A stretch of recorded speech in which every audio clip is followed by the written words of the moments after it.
호남의 민주주의 전통을 왜곡하고 김대중 정신을 호도하는 구태정치, 기득권 정치를 끝내야 합니다.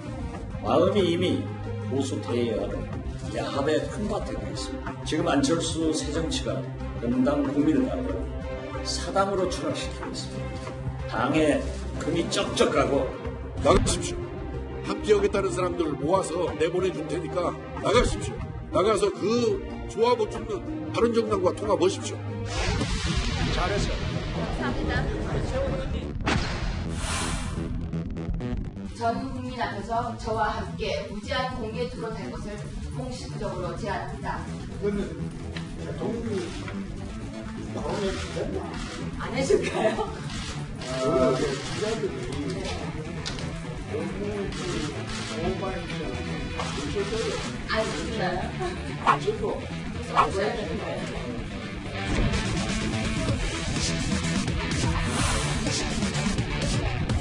유치해 보이시죠? 훔쳐오는 것이 두려워서 이 울보가 2년간 함께 왔습니다. 그만큼 외롭게 지냈습니다.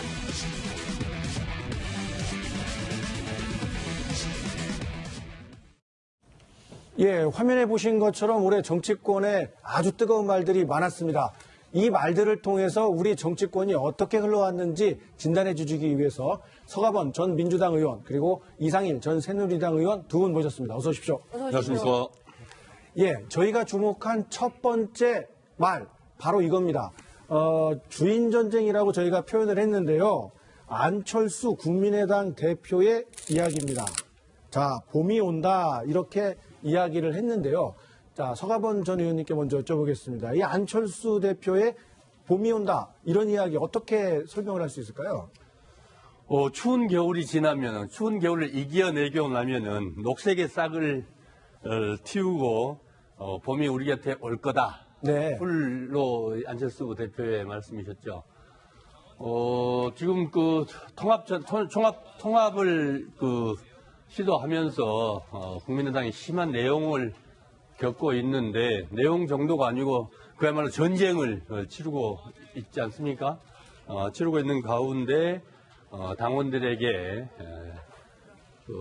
용기를 가지고 힘을 내서 또 명분을 가지고 지지해주라. 네. 뭐 이런 이 말인데. 네, 제가 잠깐 조금 전에 들어온 속보부터 지금 저기 서 의원님께서 말씀하신 것처럼 국민의당의 전당원 투표를 어제까지 진행한 결과가 조금 전에 공개됐는데 뭐 많은 분들이 예측을 했던 겁니다. 안철수 대표가 자신 있게 던질 때부터 예측이 됐던 건데요.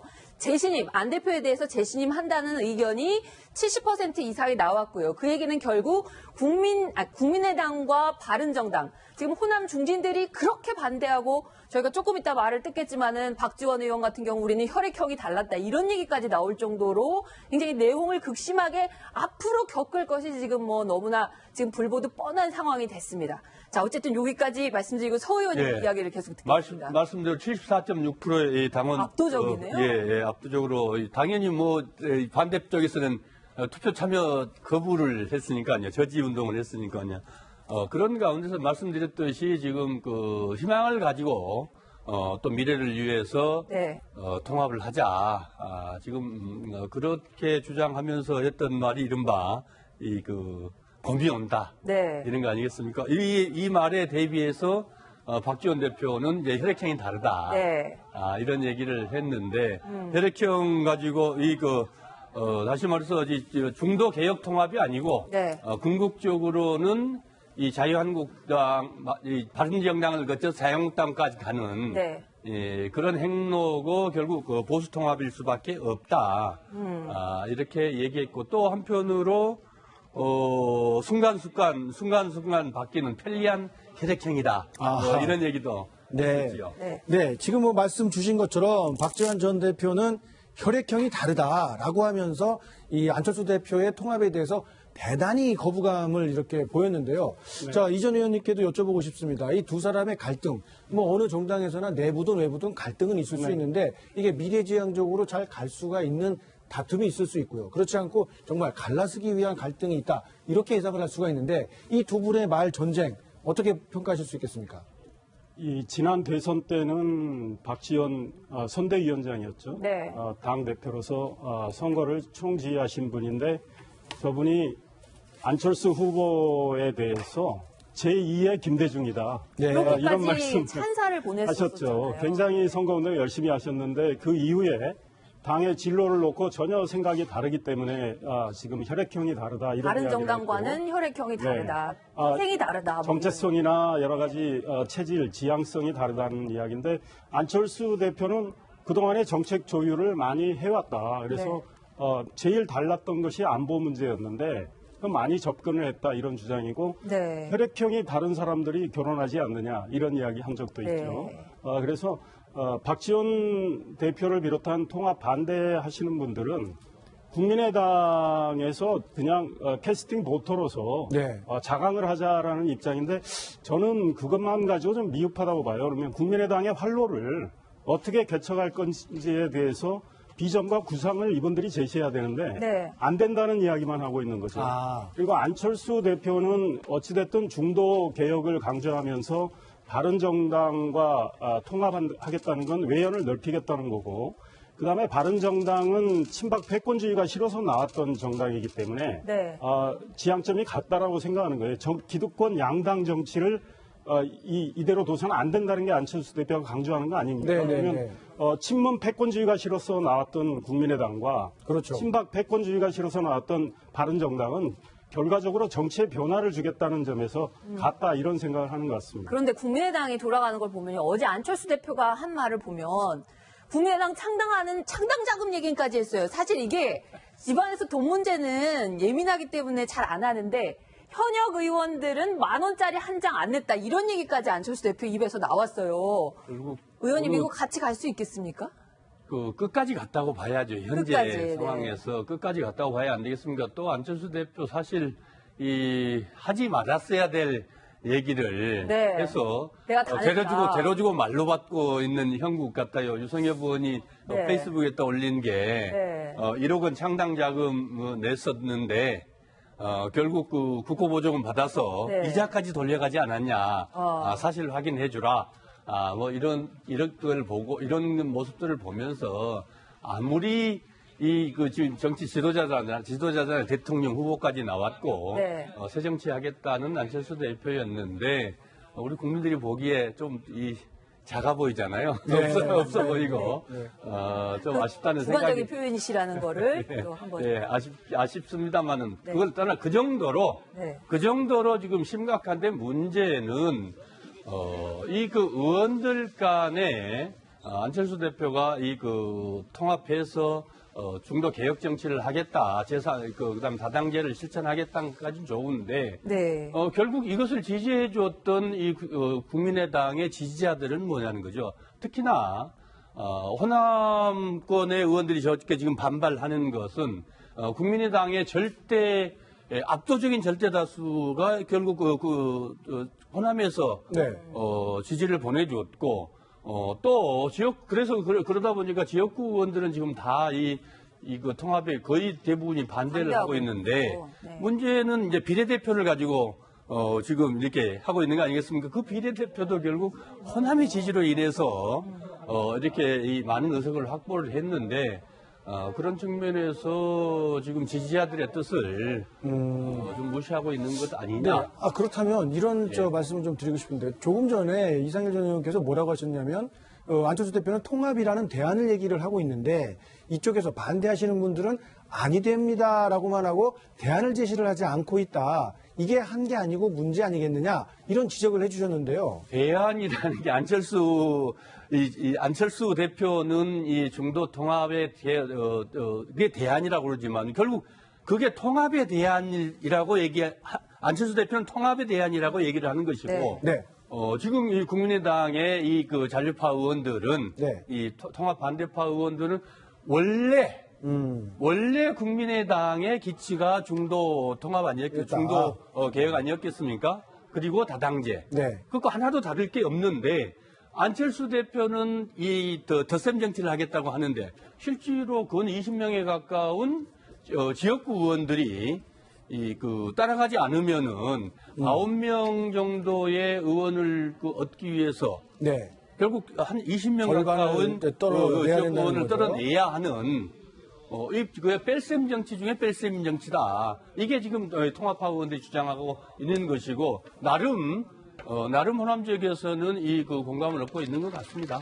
자, 이 의원님께 요 사안은 한 가지만 더 여쭤보고 싶은데요. 그럼 결과적으로 압도적인 찬성표가 나오긴 했는데 반발하는 분들은 많이 찬성했으니까 따라갈게요 라고 하는 분위기는 아닌 것 같습니다. 네, 여전히 이 다음에 관문이 전당대회가 있습니다. 전당대회에서 그렇죠. 이 통합 문제를 결론을 지어야 되는데 네.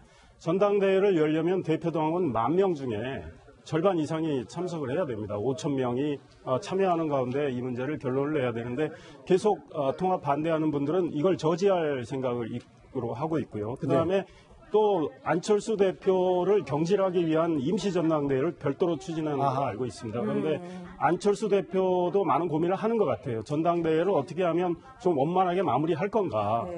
이래서 앞으로 전당대회를 놓고 또 힘겨루기가 2차전이 시작이 되는 거고요. 지금 안철수 대표가 지향하는 건 이런 것 같습니다.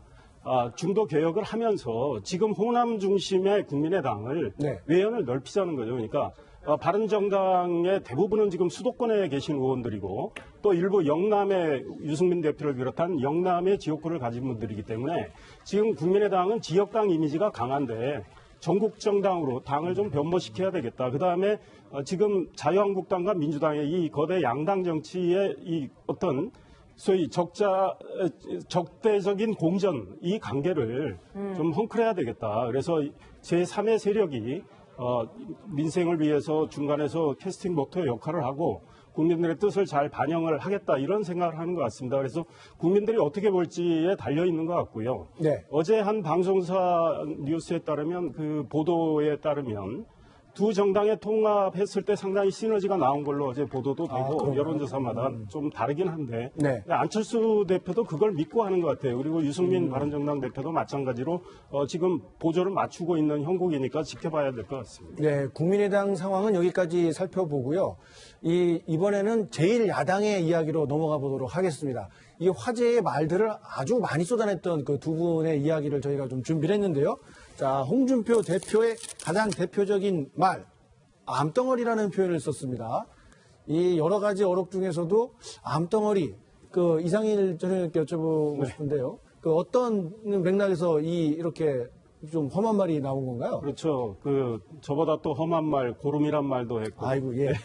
너무 이렇게 좀 심한 것 같아서 저희가 좀 가리긴 했습니다. 친박 핵심 현재 현역 의원으로 계신 분들을 겨냥을 해서 저런 이야기를 했고 그거는 도려내야 되겠다. 그래서 실제로 윤리를 통해서 두 분의 현역 의원에 대해서 제명을 추진을 했었죠. 그러나 제명은 여의치 않아서 이제는 한 분은 사실은 지금 수사를 받고 있고 그래서 자동 소멸 절차로 가고 있는 거 아니냐 이런 이야기를 했고 홍준표 대표는 저런 소위 친박 핵심 의원들을 제거함으로 인해서 자유한국당은 이만큼 개혁이 됐다. 이걸 보여주고 싶은 거죠. 그래서 최근에 본인이 지금 자유한국당은 90%가 혁신되고 개혁됐다. 이런 이야기입니다. 그리고 신보수주의를 강조하고 있는데 과연 친박 세력이 위축되거나 또는 일부가 나갔다 해서 그게 자유한국당의 개혁이냐라는 문제를 저는 던지고 싶어요. 홍준표 대표가 신보수주의를 이야기를 하지만 신보수주의가 뭔지 지금 행동으로 보여준 적이 없어요. 홍준표 대표도 역시 품격의 문제로서 많은 비판을 받고 있기 때문에 정말 보수주의가 거듭나려면 보수의 가치가 무엇인지 국민들한테 제대로 설명하고 행동으로 보여줘야 되는데 자유한국당은 아직 그런 면에서 매우 미흡하다 이런 지적을 하고 싶습니다. 자, 홍준표 대표와 또 떼놓을 수 없는 정치인입니다. 저희가 판넬에 준비해봤는데 유여해 최고위원, 선출직 최고위원이 제명된 것도 요번이 처음인 것 같고요.